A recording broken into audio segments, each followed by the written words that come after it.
parts in there you don't want. And get those out. When you heat it up to stick it in the oil, you're gonna get dark spots on it. Okay, it's gonna scale just barely, but it's gonna scale some. So you gotta sand that stuff off, but it's very easy to sand that off before you harden it.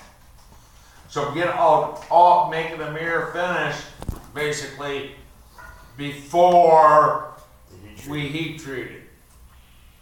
Okay, it's so important. Then we heat treat it, scales up. You do the same thing again. A lot of fun here, guys. Same thing again, but it's not It's not as hard. It goes real fast. Okay.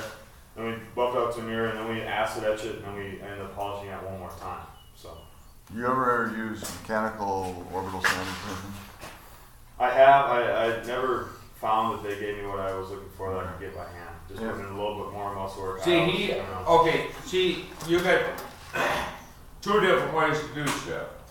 Okay, I am really good with the 4.5, and I like using wore out discs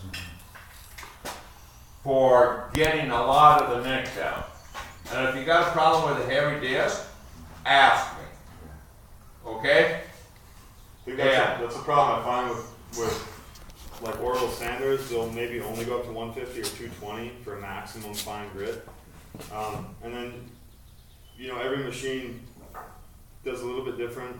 And also, you're trying to find like a worn out disc that has maybe, not such a heavy grit on it. Well, I don't know exactly where that grit stands, So I'm gonna bring it down by hand because I know exactly what I'm doing.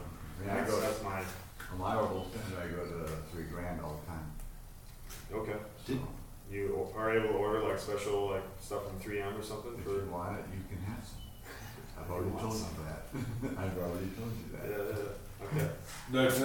We gotta get some. But I have a question for you because you're on this whole finishing side of it. Mm-hmm. I've been wondering this for 3 days, so I'm gonna ask. You guys have these beautiful knives on your belt, okay? And we know this is carbon steel, that it will rust. How do you keep your knives looking so nice all the time? Do you polish them? Do you oil them every day? What do you do? I don't oil it every day. I take care of it after I've either been cutting food up or if it has water on it, or a lot of times when I'm showing people, everybody wants to touch my Damascus blades because of that grain on there. Everybody, touch it. Your hand oil actually goes bad. So that will actually cause blades to rust. So every time I show my blade to somebody, you'll see me wipe it off. And it's not because I think you have germs, But you don't put car polish on it. You could. You absolutely could. My theory in my business, and the way that I finish my knives, is that it is high carbon steel, but I want you to be able to take it home and not have an issue with cleaning it up. That's why oftentimes I'll only go to 1,000 grit or 1,200 grit by hand. Because that's basically equivalent to what a fine steel wool is going to give you. Okay? So when I hand my knife out to somebody, it's oiled linseed oil. You can use it on the handle and the blade, and get some fine steel wool and just brush it up when you're done. And I want someone to have super simple maintenance on my knives. I don't want to give them, you got to use this type of polish on this and this, because that's what I use to give you the same effect. I'm going to bring it down pretty simply because I want to give you a beautiful knife from my company, but I also want you to have absolute confidence to go out in the woods and If use you're, it and use it. if you're gonna use obviously with a trolling knife, I'm not. If you're using it daily in the kitchen, would you oil it with olive oil? Yeah, anything like that. Okay. Olive oil actually supposedly goes rancid. But if you're using it daily, So I'm using it all the time. if you're using it daily, it won't be okay. Yeah. Yeah, and if you wipe it down good, it should be just fine. So, it's not something you want to let sit on there. No. Yeah. fine steel wool is that triple aught or do they make a 4-aught? What is that? Do you know? I think it's the 3. 3-aught. Yep. And that's just what I do, and that's for the reason that I want to give you a knife that you guys are comfortable cleaning up and maintaining, and that's the best way that I personally come up with, be able to do it. You got a samurai sword. Somebody touches that. A lot of people will not let you touch that blade on a samurai sword. There was a guy that had a bunch of old 18 whatever guns, and he was adamant about, you can hold my gun, but only touch the wood.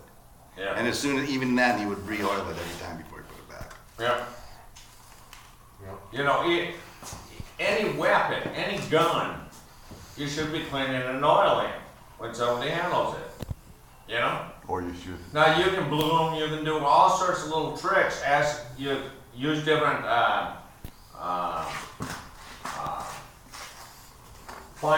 fine grain, you know, dust from different stuff, and you can color them, and you can do all sorts of stuff after you make them to make them look cool. You know, you can blue them, you can, you know, there's so many things that you can do to bring on different colors. You know, but that's a whole class by itself, you know? And like I said, like this evening, or this day, when you guys have a downtime, sit and talk to me, Cody. That's what we're here. You guys picking our brains. Wait, we get down there? So, just out of curiosity, have you ever taken like a leather buffing wheel in Jewelers Rouge and shine one up to see what it looks like? Yeah, I got buffers at the house. Yeah. Does it make a big difference, or it's kind of just a little bit brighter? But in a lot better. Yeah. Like if you had one you're gonna put in the case or something, you might want to do that. Oh yeah.